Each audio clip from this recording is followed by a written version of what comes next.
하나님의 말씀 누가복음 17장 1절에서부터 6절까지의 말씀입니다. 하나님께서 나에게 주시는 말씀이라고 믿고 우리 같이 한번 읽어보겠습니다. 예수께서 제자들에게 이르시되 실족하게 하는 것이 없을 수는 없으나 그렇게 하는 자에게는 화로다. 그가 이 작은 자 중에 하나를 실족하게 할진대 차라리 연자맷돌이 그 목에 매여 바다에 던져지는 것이 나으리라. 너희는 스스로 조심하라. 만일 내 형제가 죄를 범하거든 경고하고 회개하거든 용서하라. 만일 하루에 7번이라도 내게 죄를 짓고 7번 내게 돌아와 내가 회개하노라 하거든 너는 용서하라 하시더라. 사도들이 주께 여짜오되 우리에게 믿음을 더하소서 하니 주께서 이르시되 너희에게 겨자씨 하나일 만한 믿음이 있었더라면 이 뽕나무더러 뿌리가 뽑혀 바다에 심기어라 하였을 것이요 그것이 너희에게 순종하였으리라. 아멘.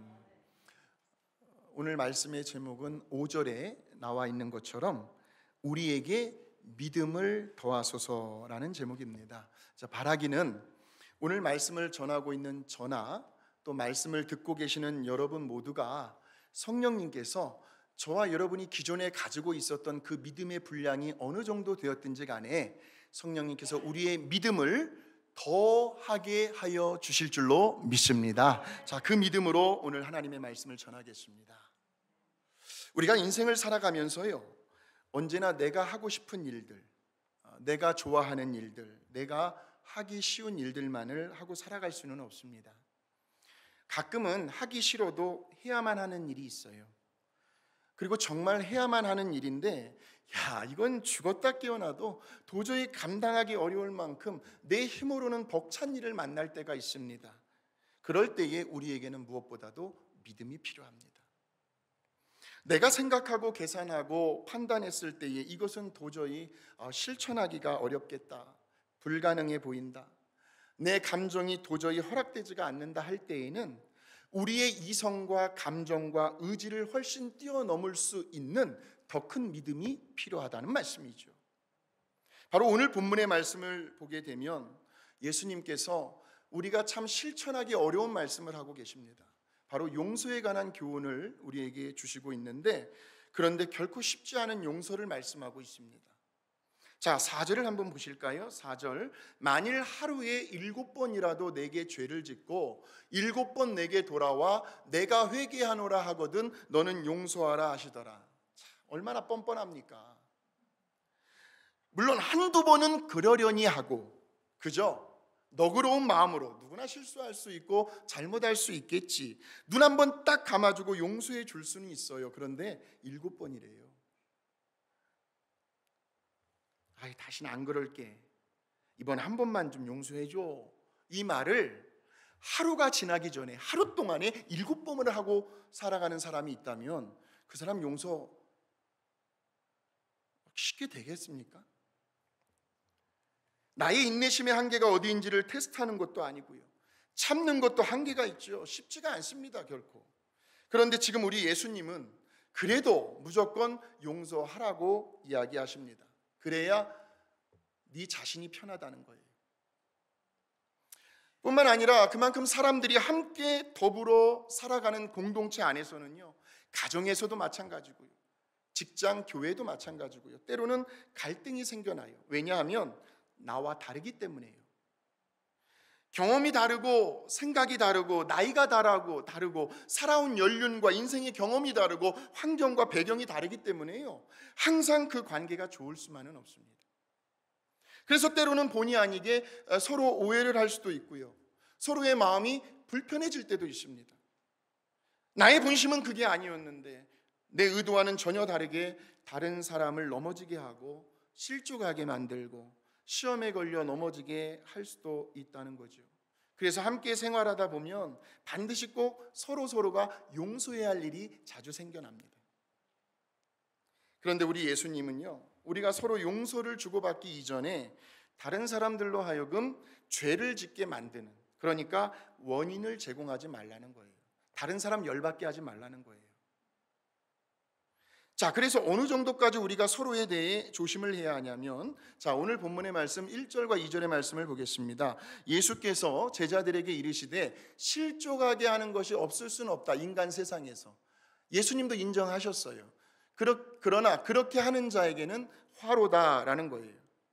그러니까 남을 실족시키는 사람에게는 화가 따른다는 말씀이겠죠. 예수님 당시에는 누가 해당이 됐냐면 바리새인들이었습니다. 이 바리새인들이요, 자기들만이 가지고 있는 그 율법의 잣대와 기준으로 서민들, 일반 백성들을 올가매었습니다. 모세 오경 밑에다가 장로들의 유전 전통이라고 해가지고 적게는 수십 개, 많게는 수백 개의 조항들을 달아가지고요, 안식일에는 밥도 먹어서는 안 된다, 외출해서는 안 된다, 누구도 만나면 안 된다, 이런 것들을 쭉 나열해가지고 백성들을 그렇게 율법의 족쇄를 채워버렸어요. 그걸 못 지키는 사람은 정죄하고 그들을 실족시켰어요. 그 사람들이 바리새인들이었어요. 자, 그 다음에 보시면 그가 이 작은 자 중에 하나, 저것이 우리 예수님의 마음이죠. 그러니까 우리 예수님은 저와 여러분의 한 영혼 한 영혼을 천하보다도 더 크게, 더 귀하게 여겨주십니다.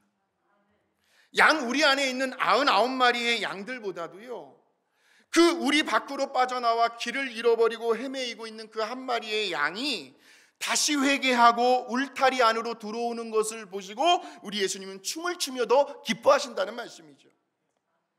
그런 한 영혼을 실족하게 하면 차라리 연자 맷돌이 그 목에 매여 바다에 던져지는 것이 낫다.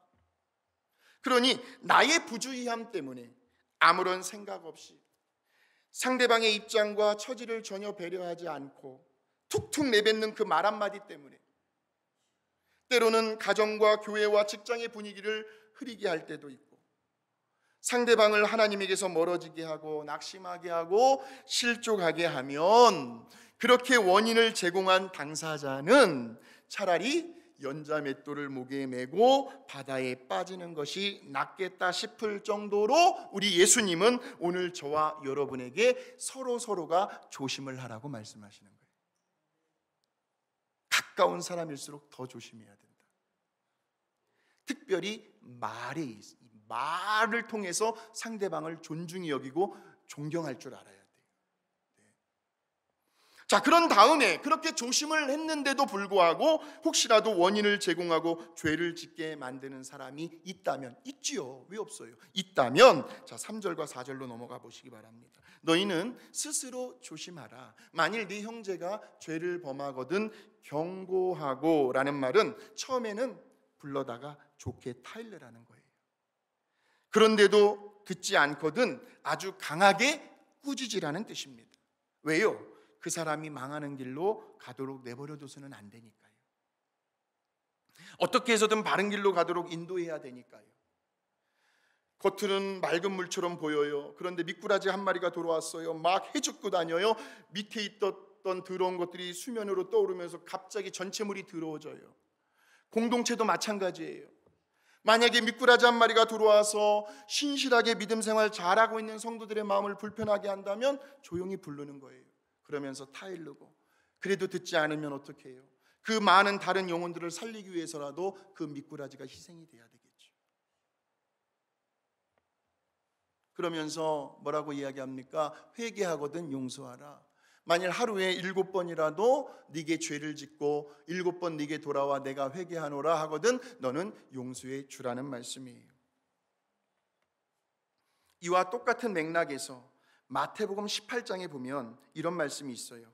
그때에 베드로가 나와 이르되 주여, 형제가 내게 죄를 범하면 몇 번이나 용서하여 주리이까? 7번까지 하오리이까? 예수님께서 이르시되 내게 이르노니 7번뿐 아니라 7번을 70번까지라도 용서해야 할지니라. 어려워요. 실천하기 참 힘들어요. 아까는 하루에도 7번까지라도 무조건 용서를 해주라고 하셨는데 지금은 7번을 70번까지 490번. 똑같은 잘못을 490번 하는 뻔뻔한 사람이 어디 있겠습니까? 그런 490번까지도 너희는 용서해 주어야 한다는 거죠. 그러니까 이러한 예수님의 말씀을 요약해 보면 다른 형제로 하여금 죄를 범하게 하지 말아라. 죄의 원인 제공자가 되지 말아라. 또 형제가 너에게 죄를 범하거든 그가 너에게 용서를 구하고 그리고 혹시 그에게 회개할 마음이 보이거든 그냥 딱 봤을 때 내가 잘못을 인정하는 거예요. 내가 좀 심했구나. 내 생각이 좀 짧았구나. 그런 어떤 마음이 느껴진다면 따지지 말고 무조건 무제한으로 그를 용서해 주라는 말씀이죠. 이러한 예수님 같은 마음이 저와 여러분에게 있게 되시길 주의 이름으로 축원합니다. 어려워요. 그러나 쉽지 않아요. 그러니 이쯤 되면 저와 여러분에게서 아이고 하는 곡소리가 나와야 합니다. 타이밍이. 이 말을 어떻게 순종하라는 말씀입니까? 제가 아까 처음에도 말씀을 드렸죠. 가끔은 하기 싫어도 해야만 하는 일이 생길 때, 그리고 정말 해야만 하는 일인데 이건 죽었다 깨어나도 도저히 감당하기 어려울 만큼 힘든 일을 만날 때에, 여러분 이민 생활을 하시면서요, 연세가 드신 분들은 70년대 후반, 80년대 초반 때 오신 분들이 많이 계실 거예요. 별의별 사람 다 만나지 않으셨습니까? 미국에 와가지고요, 문화도 모르지요, 언어도 모르지요. 다 외국 사람들 중에서 딱 보니까 한국 사람이 나타났어요. 얼마나 반가운지요. 처음에는 도와주는 것 같은데 나중에는 그 사람이 내 뒤통수를 치고 그 사람에게 사기를 당하는 거예요. 아직도 마음속에 있어요. 그 사람이. 생각만 하면 아주 잠을 못 자죠. 또한 바로 내 곁에서 나의 오른팔이 되어줄 만큼 그렇게 믿고 의지했던 사람에게서 하루아침에 배신을 당하기도 하고 내 등짝에 칼을 꽂기도 하고, 지금이요, 다른 사람이 나에게 한 짓을 생각하면 자다가도 벌떡 일어날 만큼 도저히 용서가 되지 않는 상황이에요. 내 감정과 내 의지로는 절대로 용서가 안 돼요. 그럴 때에 아까 제가 뭐가 필요하다고 말씀을 드렸습니까? 바로 믿음입니다. 믿음. 왜냐하면 믿음은 우리가 할 수 있는 인간의 영역이 아니거든요. 믿음은 하나님께서 일하시고 하나님께서 역사하시는 신의 영역, 하나님의 영역이기 때문에 그렇습니다. 그래서 믿음이 필요한 거예요. 내가 할 수 없는 일을 하나님은 하실 수 있으니까. 믿음으로만이 우리의 이성과 감정과 의지를 초월할 수 있기 때문입니다. 그래서 제자들이 예수님께 뭐라고 말을 해요? 우리의 힘으로는 도저히 할 수가 없사오니, 자 5절을 한번 보세요. 사도들이 주께 여짜오되 우리에게 믿음을 더하소서. 저는 저 말씀을 묵상하면서요, 그래도 제자들이 좀 낫다, 사도들이 좀 훌륭하다라는 생각을 했습니다. 왜냐하면 저는 사도들이 이렇게 이야기를 할 줄 알았어요. 예수님, 우리 억울해요. 상대방을 좀 생각해 보세요. 도대체 언제까지 왜 우리만 손해보고 왜 우리만 참아야 하고 왜 우리만 당하고만 있어야 하나요? 이런 변명 아닌 변명을 늘어놓을 줄 알았어요. 그런데 사도들은 우리에게 믿음을 더하소서. 저 말은 예수님 말씀대로 한번 예수님께서 용서하라고 말씀하셨으니까 저희가 그렇게 할 수 있도록 저희에게 믿음을 더해 주십시오라는 말씀이에요. 그러니 사도들이 얼마나 훌륭합니까? 세상의 유혹을 이길 수 있는 믿음이요, 나에게 시험이 찾아와 나를 하나님에게서 멀어지게 하고 내 신앙의 본분과 내가 있어야 할 자리에서 자꾸 나를 이탈하게 만드는 그 악한 영의 세력들로 하여금 나를 건들지도 못하게 하는 믿음이요. 할렐루야.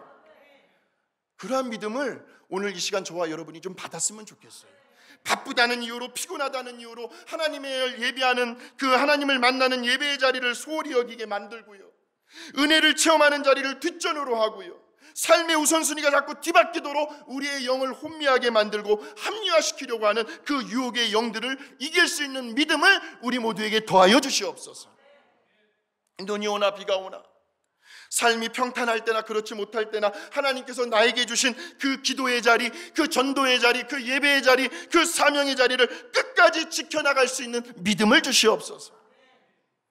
세상 사람들하고는 다른 가치관과 기준을 가지고 내가 좀 손해보고 내가 좀 희생하는 일이 한이 있더라도 내 식당을 운영하는 방식은 다른 세상 사람들이 운영하는 방식과는 차별을 둘 것이다.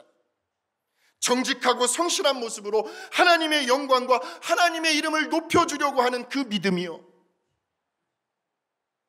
교회라는 공동체를 통하여 하나님의 나라를 세워가겠다고 하는 믿음이요. 또한 우리들이 생활 속에서 성령의 9가지 열매요, 사랑과 희락과 화평과 오래 참음과 자비와 양성과 충성과 온유와 절제의 열매를 맺어가겠다고 하는 그러한 믿음을 하나님께서 오늘 저와 여러분에게 더하게 되시기를 주님의 이름으로 축원합니다. 우리에게 믿음을 더하소서. 우리 한번 따라해 보실까요? 주여, 우리에게 믿음을 더하소서. 나에게 믿음을 더하소서. 이 믿음 더욱 굳세라. 주가 지켜주신다.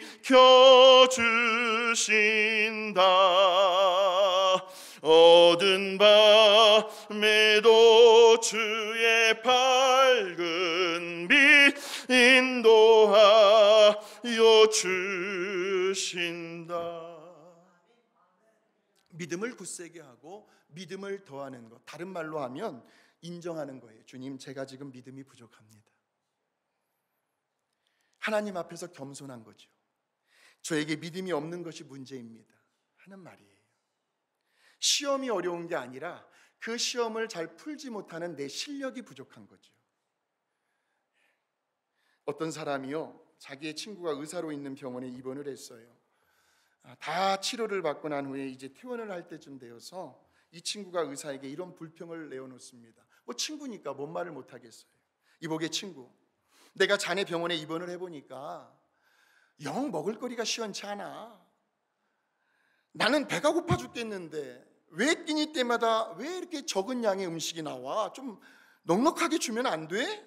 배고파서 아주 혼났어. 그러자 그 의사가 이렇게 대답을 해요. 잘 되었네 친구. 자네가 먹어도 또 배가 고프다는 것은, 자꾸 식욕이 일어나고 땡긴다는 것은 이제 자네 병이 다 낫다라는 증거라니. 이제 퇴원을 하게나. 병원비 깎아주고 퇴원을 시켜버렸어요. 믿음도 마찬가지라는 거죠. 믿음을 더하소서라는 것은 자신의 믿음의 결핍을 느끼고 있다는 거거든요. 믿음으로 살아가려고 하는 사람은요, 늘 영적인 배고픔과 갈증을 느끼게 되어 있습니다. 말씀에 굶주려 있어요. 성령의 생수에 목말라 하고 있어요. 은혜를 사모하게 돼요. 그래서 하나님의 능력과 도우심을 구하는 거예요. 주님, 저에게 믿음을 더해 주세요. 믿음을 더해 주세요. 그렇게 위대하고 훌륭했던 사도 바울도 참 저런 고백을 했어요. 자신의 내면에서 소용돌이 치고요, 서로 대립을 하고 갈등을 일으키는 두 개의 영적인 세력들을 바라보면서 사도 바울도 얼마나 깊이 탄식하고 있는지 모르는데, 로마서 7장을 한번 보겠습니다. 사도 바울의 탄식 소리입니다. 같이 한번 읽어봅니다. 시작. 그러므로 내가 한 법을 깨달았노니 곧 선을 행하기 원하는 나에게 악이 함께 있는 것이로다. 내 속사람으로는 하나님의 법을 즐거워하되 내 지체 속에서 한 다른 법이 내 마음의 법과 싸워 내 지체 속에 있는 죄의 법으로 나를 사로잡는 것을 보는도다. 오라, 나는 곤고한 사람이로다. 이 사망의 몸에서 누가 나를 건져내랴. 바로 저러한 이유 때문에 바울은 끊임없이 하나님 앞에 엎드릴 수밖에 없었습니다. 하나님께 더 가까이 나아갈 수밖에 없었어요. 누가 이 사망의 몸에서 나를 건져낼 수 있으랴. 저 말은 주여, 이 사망의 몸에서 이겨낼 수 있도록 나에게 믿음을 더해 주세요라는 말이에요. 나의 믿음이 부족하고 내 믿음이 적은 것이 문제이오니 주여 나를 도와주소서. 나에게 더 큰 믿음을 허락하여 주시옵소서. 나의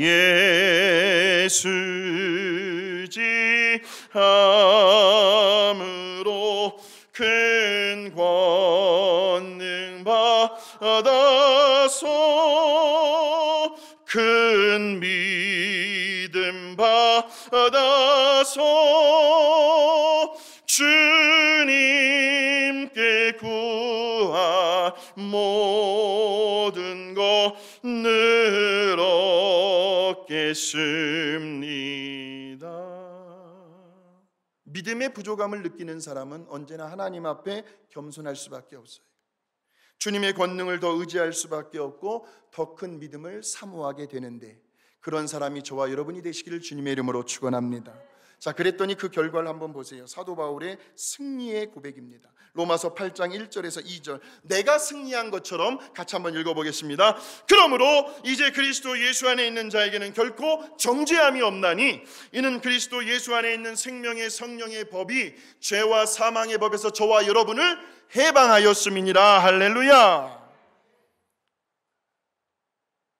그렇다면 우리는 언제 우리의 믿음이 적다라는 사실을 알게 될까요? 그것은 두려움에 사로잡힐 때입니다.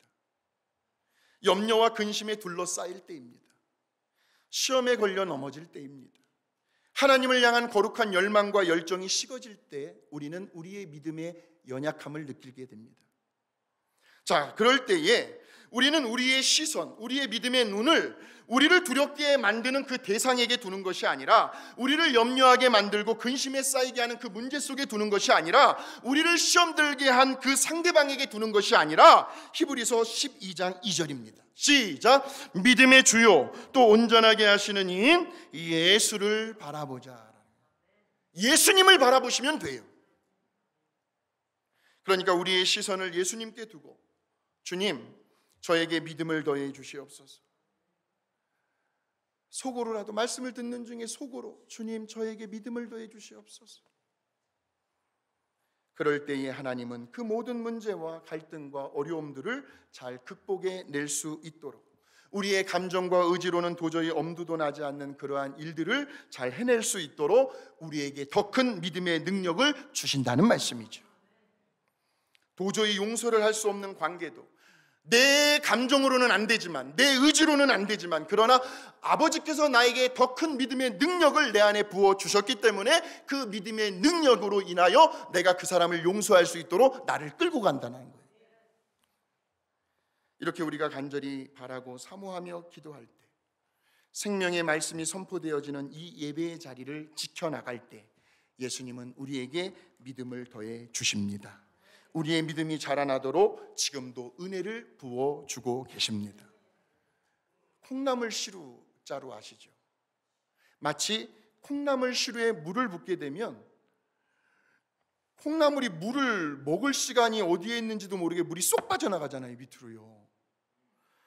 그냥 다 물이 빠져나가는 것처럼 보이니까 과연 이 콩나물이 자라날까?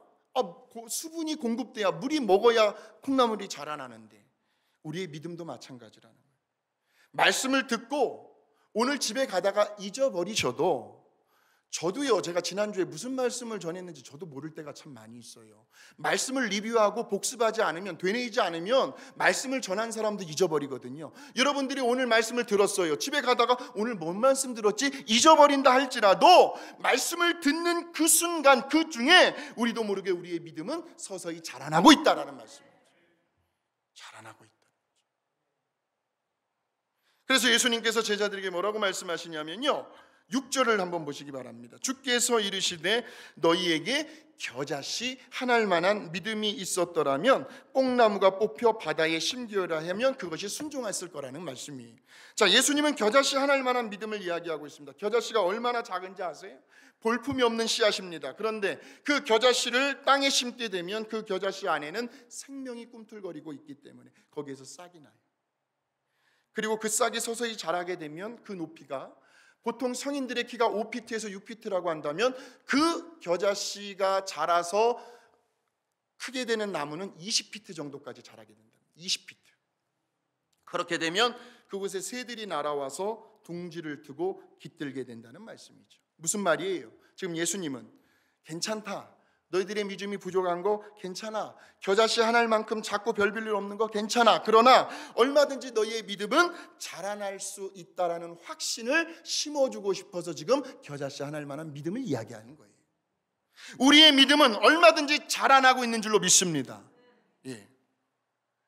그 믿음의 결과는 뽕나무가 뿌리째 뽑혀서 바다에 심기어질 만큼, 이것은 하나의 상징을 이야기하고 있어요. 믿음으로만 경험할 수 있는 능력과 기적을 예수님은 비유로 말씀하고 계시는 거죠. 믿음으로만 경험할 수 있는 영역입니다. 즉 하나님은 우리들의 그 장성한 믿음의 분량대로 우리가 감히 상상할 수도 없는, 예측할 수도 없는 그런 믿음의 결과를 저와 여러분에게 안겨주시겠다는 말씀이죠. 그러므로 우리들이 믿어야 할 대상은 아주 분명합니다. 하나님이 지금도 살아계신다고 하는 하나님의 임재를 믿으십시오. 하나님은 사랑이시다. 아무리 똑같은 잘못을 반복하고 했다 할지라도 그 사람이 잘못을 뉘우치고 용서받고자 하는 마음으로 오거든 하나님은 사랑이시기 때문에 품어주고 받아주라는 거예요. 하나님의 성품을 믿으십시오. 하나님은 불가능한 일도 얼마든지 가능케 하시는 전능하신 분이라는 사실을, 하나님의 능력에 대한 믿음을 갖게 되시길 바랍니다. 그러니까 하나님의 존재, 하나님의 성품, 하나님의 능력에 대한 우리들의 믿음이 우리가 하고 싶지 않은 일들을, 우리를 불편하게 만드는 일들을, 우리의 이성과 감정과 의지로 도저히 허락되지 않는 일들을, 우리가 감당할 수 없는 일들을, 우리의 힘으로는 결코 이룰 수 없는 그러한 일들을 가능하게 해 주신다는 말씀이죠. 그래서 우리에게는 믿음이 필요한 거예요. 중요한 것은 그 믿음 앞에서 나는 과연 순종할 수 있는가, 행함이 있는 믿음을 가질 수 있는가, 이것이 중요해요. 그러므로 이 시간 하나님께서 우리 모두를 긍휼히 여겨주시어서 살아계신 하나님의 존재에 대한 믿음, 모든 것을 용납하고 포용하며 용서해 주시는 사랑 그 자체이신 하나님의 성품에 대한 믿음, 그리고 지금 이 순간도 모든 것을 가능하게 해주시는 전능하신 하나님의 능력에 대한 믿음을 우리에게 더하여 주시옵소서. 이러한 믿음이 날마다 자라나게 하여 주시옵소서. 그리고 그 믿음으로 하나님이 행하시는 놀라운 새 일들을 이번 한 주간도 보게 하여 주시옵소서. 같이 한번 따라해 보실까요? 주여 순종하겠나이다. 이렇게 기도하심으로 우리 모두가 세상이 감당할 수 없는 믿음의 용사들이 되셔서 이번 한 주간도 그 믿음의 능력과 믿음의 역사를 경험하게 되시기를 주님의 이름으로 축원합니다. 하나님 아버지 감사합니다. 하나님의 말씀을 들음으로 우리의 믿음이 생겨나고 믿음이 자라난다고 하셨습니다. 하나님, 제자들이, 사도들이 예수님께서 명령하신 하루에 7번 잘못하는 사람까지도 용서해 줘라, 7번 70번까지 490번을 잘못한 사람까지도 용서해 줘라. 예, 주님, 그렇게 하고 싶어요. 그런데 우리의 힘으로는 부족합니다. 하나님, 우리에게 믿음을 더하여 주시옵소서. 이러한 사도들의 고백이 오늘 우리 모두의 고백이 되게 하여 주시옵소서. 그래서 하나님께서 우리에게 주신 그 믿음대로, 그 믿음 앞에서 순종하며 나아가는 우리 성도님들, 이번 한 주간도 우리가 전혀 예측할 수 없는 정말 놀라운 일들 하나님께서 하시고, 하나님께서 역사하시고, 하나님께서 해결하시고, 하나님께서 치유해 주시고, 하나님께서 회복하시는 일들을 경험할 수 있는 복된 한 주간이 되게 하여 주시옵소서. 예수님의 이름으로 감사하고 기도하옵나이다. 아멘.